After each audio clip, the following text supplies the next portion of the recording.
Today, 142 Americans will die because of drug overdose.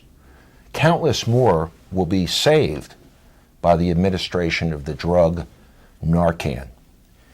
It is estimated that there are as many as 22 million Americans who suffer from drug dependency. And hardly a day goes by when we don't read something about the opioid crisis. Is this a new phenomenon? Are we in the midst of a new epidemic? Or is this something that has been going on for years? And today's leading question, how can we protect our children? To help us answer these questions, we have with us today Christine Storm, who is Regional Director of Student Programs for the Caron Treatment Centers. Christine, welcome to the show. Thanks, Steve. Thanks for having me. My pleasure. So tell us a little bit about your background and how you got into this interesting field. Sure. So I was born and raised in Delaware County from Glen Mills, Pennsylvania, one of 4 children. Fabulous family that I grew up in, great schools, access to all of that. I have degrees in education, so I have a teaching degree and also a public health degree. So this job is the perfect marriage of those two. I get to educate on a topic that is extremely important and that I'm very interested in personally and professionally. Substance abuse addiction runs in our family. I lost a sibling to the disease back in 1999. So this job and being able to learn what I have throughout my time, my 14 years with Caron, it's really helped me to understand what our family went through and use that information to help other families. Well, let's start off by talking about Caron for a few moments. Sure. Some of us in the area are familiar with Caron, but why don't you tell us a little bit about the organization? Sure. So Caron Treatment Centers, we're in our 60th year of operation, which is pretty unique in the field to have that level of longevity. Caron is a nonprofit provider of addiction treatment and behavioral health care services. We offer residential treatment in our main campus in Berks County, Pennsylvania. It's about an hour and 15 minutes away from here, beautiful mountainside campus, and we treat teens, young adults, adults, and older adults in age-specific programs. And then we have some specialty programs as well that are focused on unique populations. So healthcare professionals, legal professionals, things like that. We also have treatment programs for 18 and over at some campuses in Florida. So is your treatment divided up between different age groups or different demographics? How does that work? Yes, so it is, we are gender separate with our treatment, so that is one of the things that is unique about Caron. And yes, we separate our teen population, our young adult population. A while back kind of realized that that is a very unique group with their own set of needs. They're not quite teens anymore and they are not quite adults. And especially if they've been using for a long time, they're still very dependent on family and developmentally could be behind. So we've really separated out that 19 to 25, 26-year-old population into their own program. And then yes, adults and older adults who have their own needs as well. So we have tailored programming specifically to that. So give us the Reader's Digest version as to how you do what you do. Caron offers extremely comprehensive programming. So from the very beginning, we do assessment to make sure that we are accepting patients and putting them into programs where we can meet their individual needs. One of the things that I think is amazing about Caron is that on site at our residential program, we can take care of your dietary needs, your mental health needs, your psychiatric needs, your physical needs, and make sure that all of that is taken care of right there on campus. Instead of having to have all of these different providers, we can make sure that that is taken care of right there. We're also extremely huge on incorporating the family into all of our treatment. So it is mandated that our teen and young adult family members participate in our family education program, because they are integral to their loved one being able to come back home and thrive in recovery. So we want to make sure that they are getting their education and doing their own recovery. So that's a little bit about what we do with Caron. So for the outpatient program and the inpatient program, obviously you bring into play highly trained professionals to meet with your patients. That sounds very expensive. So my question is, what opportunities are there for scholarships for those who are in need? That's a great question. For our inpatient treatment, we have generous scholarship opportunities available. So over $10 million last year in financial assistance was given out to families in need. And that is all based on need. So that is an opportunity that families can have if the need is there. We also are in network with some insurance companies. So between private pay, the potential for financial assistance, and what someone can reap from insurance, Caron can be affordable. Right, so you have been in this field for a number of decades, correct? 14 years, yeah. Okay, 14 years, that's close enough. So the original question that I posed was whether we are in the midst of a new epidemic, or has this been going on for the past 14 years and perhaps many of us, for whatever reason, have not been aware of it? Well, obviously the disease of addiction has been around since drugs have been around.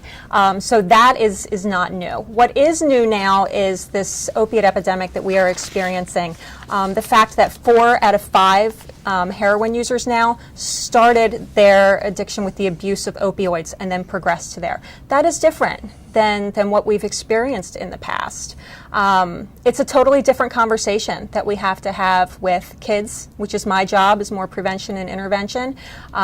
In the past, we've always talked to young people about the dangers of being offered a drug from a friend or from the drug dealer on the street or from an acquaintance or from a stranger.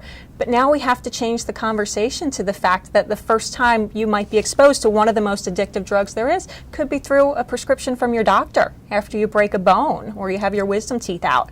So that's a different kind of conversation that we're having to have right now. Sure, and in my practice, I have seen numerous examples of individuals who are hurt in an accident of whatever nature. People wind up with pain management doctors, and it seems that the first therapy of choice is sometimes to prescribe a Percocet or Right. a Vicodin or another opioid. And at some point in time, when somebody is taking that medication for months to try to get past a serious injury, it becomes difficult to stop. Right. Now, what relationship is there in your experience between the use of opioids and the use of heroin, which is a topic that is on everybody's mind these days? Right. So the link is the fact that if somebody is exposed to opioids, whether through an injury, an accident, like you said before, so they have a legitimate prescription, and then because of the way their brain is wired, they end up developing a tolerance for that medication, and then they need more and more of it.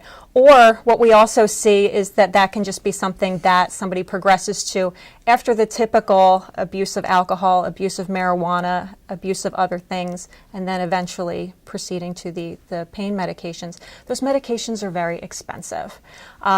It can cost upwards of $1 a milligram. So let's say somebody is taking an 80 milligram OxyContin for their pain. Sure. On the street, they can't get those prescriptions anymore. That could cost them up to $1 a pill or $80 for one pill. Who can afford that over time? That is when we see the switch over to heroin. It's a fraction of the price. It's easy to obtain.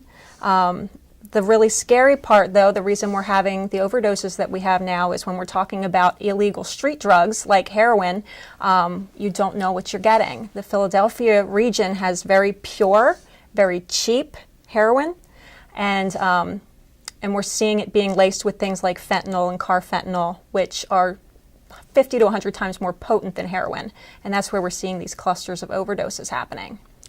I think that there has been traditionally a feeling among some parents, and I'm not going to say just on the main line, Right. That this is a very serious problem, but it does not affect our population, does not affect our children. And I hope that that's changing, but could you comment on the demographics of this illness? Sure. So that is a good point, and I'm really hoping that we are changing that, because everywhere I go and I tell people what I do for a living, and I do a lot of presentations in the local area with the schools that are in the mainline region, I have somebody come up to me afterwards with a story of their nephew who passed away, or their spouse that's in lifelong recovery, or their sibling that is currently struggling. It is definitely here. Nobody is immune to it. So I can tell you that with the epidemic that we're having right now in the state of Pennsylvania, the demographic that's been most affected are males 25 to 34 years old, but we are seeing an increase across all demographics and genders. I understand that there's some fairly startling statistics about this opioid epidemic. Anything that you can share with us? Yeah, I mean, it's getting worse instead of getting better over the last couple of years, and that is like we're really trying to make sure that this next generation does not fall prey to the same thing. You gave some of the stats that 142 people a day are dying of opiate overdoses across this country. It's about 1 every 10 minutes. And it's really hitting our young adult population and adult population. But the progression can start well before that, which is why, Caron has a student assistance program. That's our prevention wing, is that we are trying to educate kids as young as possible. Because while we're not seeing an epidemic level of drug overdoses amongst teens, we're seeing some of the behaviors that can lead to that happening in the high school and middle school years. And that's the abuse of alcohol and marijuana. And it's a different day and age than it was from any parent that's raising a kid now. And it's impossible for a parent, and I have a high schooler too. It would be impossible for me to take my own experiences growing up and translate that to what he's going through today. The drugs are different, the consequences are different, and so we can't say, well, I did this, that, and the other, and I was fine, so I'm just going to turn a blind eye to what my kid is doing. It just doesn't work that way anymore. What do parents need to know today to be responsible parents and to protect their children? That's a big question. Well, we can break it down any way you want. No, it's a great question. And it's what we spend our time doing.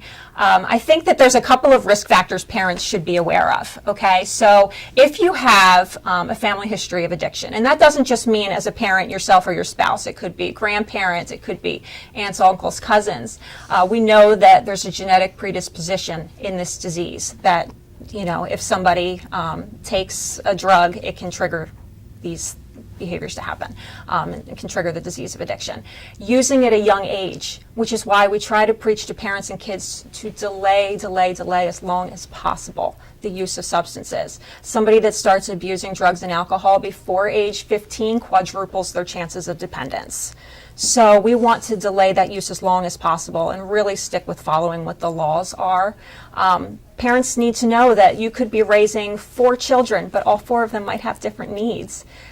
Even if, like we saw this in our own family, I was raised in what you would look at as the most ideal environment you could raise kids in, and still had a sibling that, because of a lot of internal things, reached out to drugs and alcohol, and despite our best efforts, lost his battle. So this can happen to anybody, and we have to know our kids and recognize risk factors. If you have a child that's a big sensation seeker, who is impulsive, that takes dangerous risks for thrills, we should probably be addressing that and having them come up with alternative ways to get those needs met, so that they don't reach out to drugs and alcohol. And if we have kids that are battling with mental health disorders, ADD, ADHD, depression, anxiety, we want to make sure that those are getting met as soon as possible. So those are a couple of the things that I would say. I think it's important for parents to know what the resources are. So just for instance, Caron Student Assistance Program, we work a lot with Radnor School District. And Radnor has a team of professionals at their school. At the high school, they're called the HOPE Team. And their job is to be able to offer support to families if they're concerned about their kid.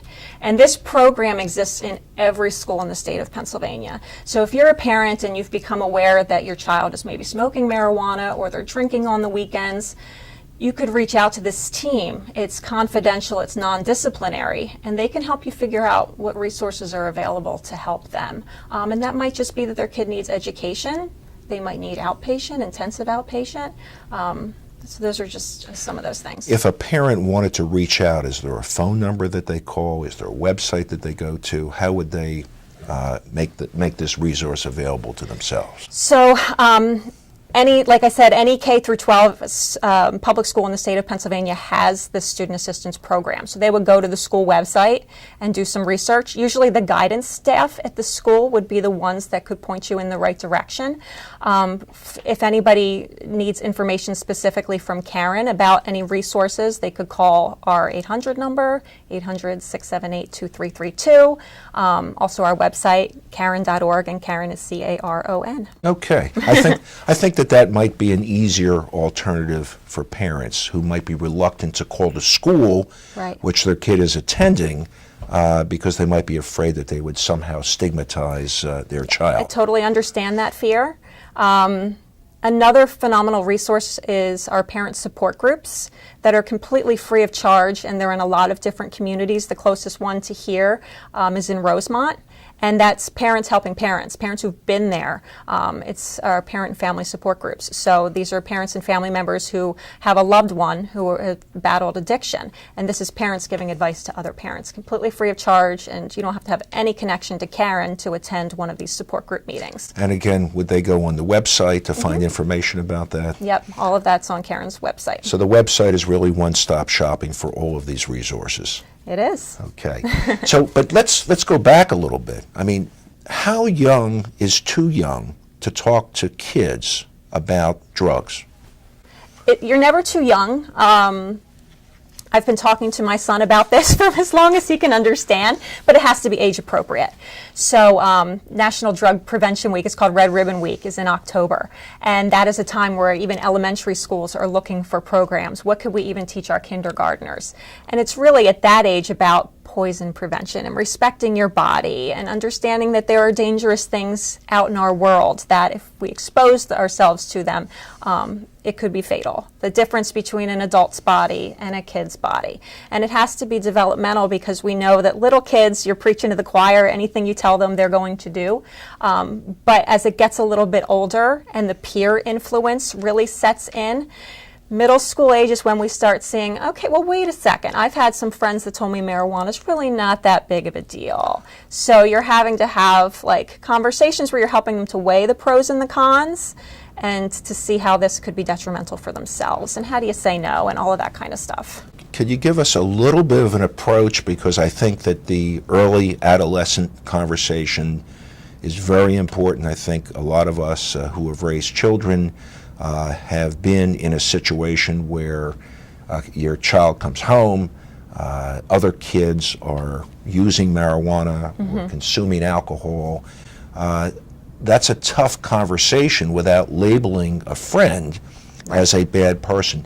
Could you give us any hint as to how we might approach that issue? One of the things that I love to really focus on is going with some of the positives. There's an approach in education called social norming.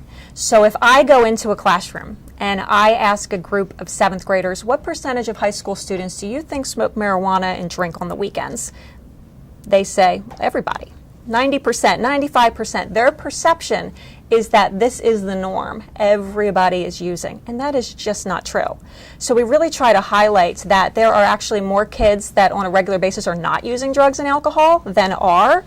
And so if you put that pressure on yourself that when I go to high school I have to do this or I'm not going to have friends and I'm not going to fit in, we try to really squash that and replace that with more accurate information that most kids actually are making really good choices. And I think that's good for parents to know. Like this generation of kids, if you're comparing statistics across the 70s, 80s, and 90s, they are drinking less, smoking cigarettes like at the lowest rates that we've had. They're wearing seatbelts more. They're having less sex. I mean, this is a lot of really good information. It doesn't mean that there's not still work to be done. Sure. Right. But I think that the conversation is really highlighting that, not having this expectation with your kid that you're going to do this, it's a rite of passage. I hear a lot of kids when I ask them, what kind of conversations have you had with your parents?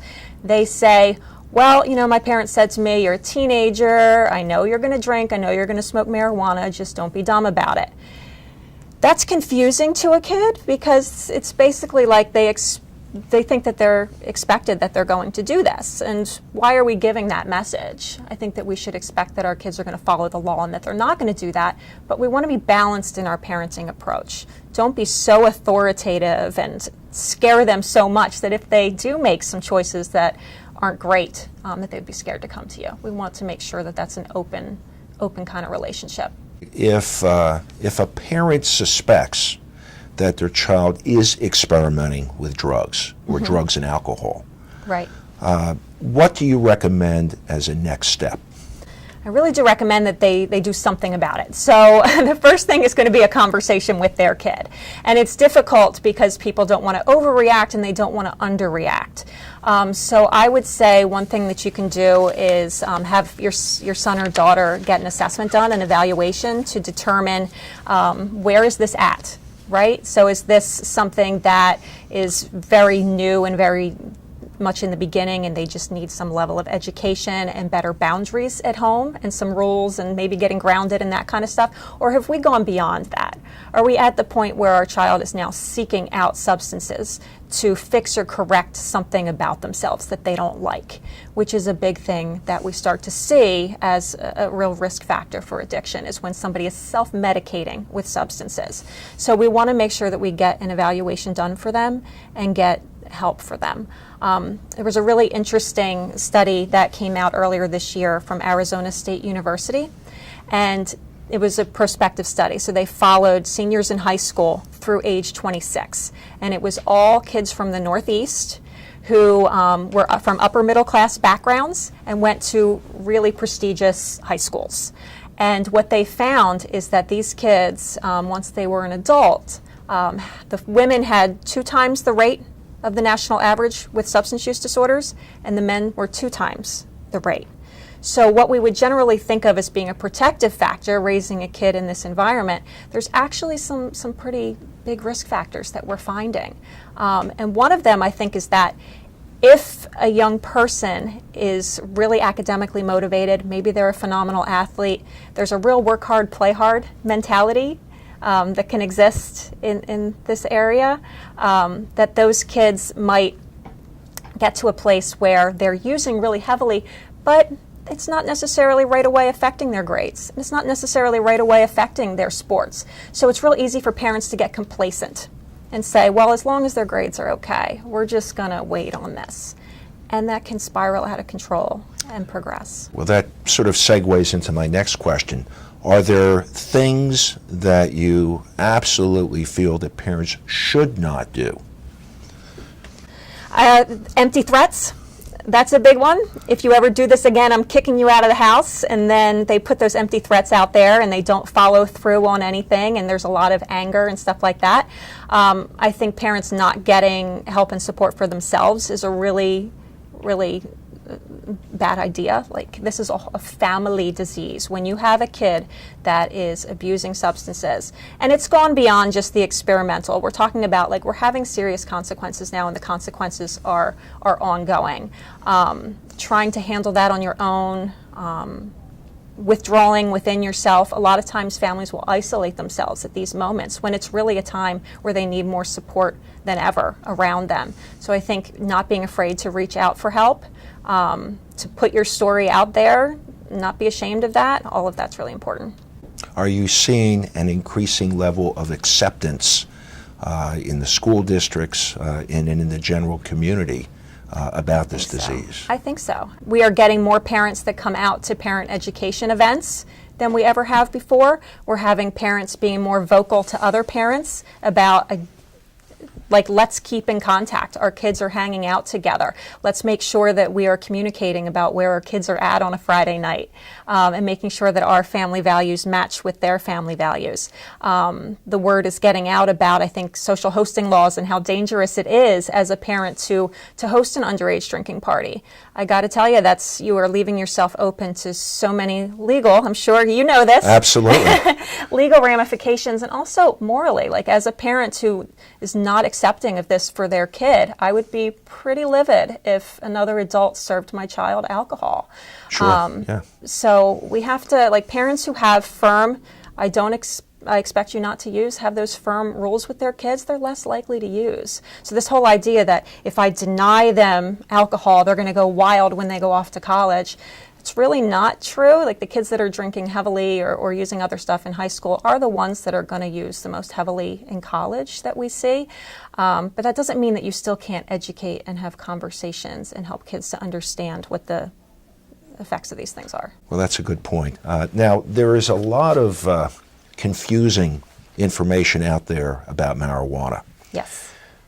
And I guess it starts with a general attitude that many people have that marijuana is not a problem, it doesn't create problems, it is a milder drug. Right. And then, of course, marijuana is legal for medical purposes in a number of states and for recreational purposes in a number of states. From your perspective, what problems do you see with marijuana use among young children? And generally, what advice would you have for parents in dealing with the whole issue of marijuana use? The perception of harm right now with marijuana is a lot lower than we would like it to be. Caron just commissioned a poll, a Harris poll, that came out last week, I believe, where we polled adults about their thoughts about the harm related to this. And 2 out of 5 adults really didn't see a big deal with a young adult moderately smoking marijuana. Are they wrong? I think they're wrong, yeah. And the reason why is this is a very different drug than maybe they grew up with. Just since I was in high school in the 90s, the THC level in the average marijuana that people are using has quadrupled. This is a very different drug than it ever used to be.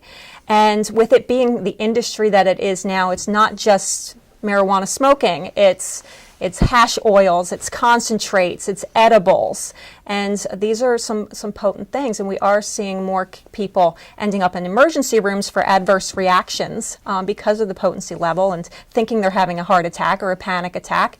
And while it doesn't maybe have the physical level of dependence that something like heroin does, the psychological dependence that people can develop with marijuana is really huge, to the point where 90% of our adolescent and young adult patients at Caron say marijuana is their number 1 drug of choice. It may not be what necessarily landed them in treatment, but it's their favorite. And it is one that many will try to convince themselves that they can go back to once they leave treatment. And there's a lot of education around the fact that you cannot do that. This is a very mind-altering drug. What parents need to know is that the teenage brain is very malleable. It's a work in progress. If you introduce mind-altering substances into the developing brain, you have a much higher likelihood of developing a dependence upon it. So again, this is a very different drug than they grew up with, and we have to have a level of understanding of this drug now, and the perception of harm needs to match what it actually is. I mentioned the news articles about the opioid epidemic. Yes. We're reading about this every day. You've been in this business now for 14 years. Is there anything that you're optimistic about going forward? Yes. I think that while things have gotten worse the last couple of years, there could not be more focus on this topic right now. Physicians have rules and guidelines that they have to follow now with doling out of prescription opioids. So we are educating kids now as young as possible. We are trying to shine a spotlight on the fact that we need more services in place. More research needs to be done. So I do think with the amount of focus on this topic now that hopefully we will see that start to go down. But in the world of drugs, things wax and wane, and as we combat this, we could see something else that pops up. So it's a never-ending thing that we have to be on top of. If our viewers are as impressed with you as I am and with Caron as I am, and they want to support your programs, how can they go about that? They should visit our website, www.caron.org, and Caron is spelled C-A-R-O-N, and they should also follow us on social media. There, all of our events that we have going on out in the community are listed. Well, Christine, thank you for being here today. My pleasure. Thanks for having me. It was a pleasure. It's a most important topic, and we appreciate the information. And to our viewers, thank you for watching another edition of The Leading Question. We'll see you next time.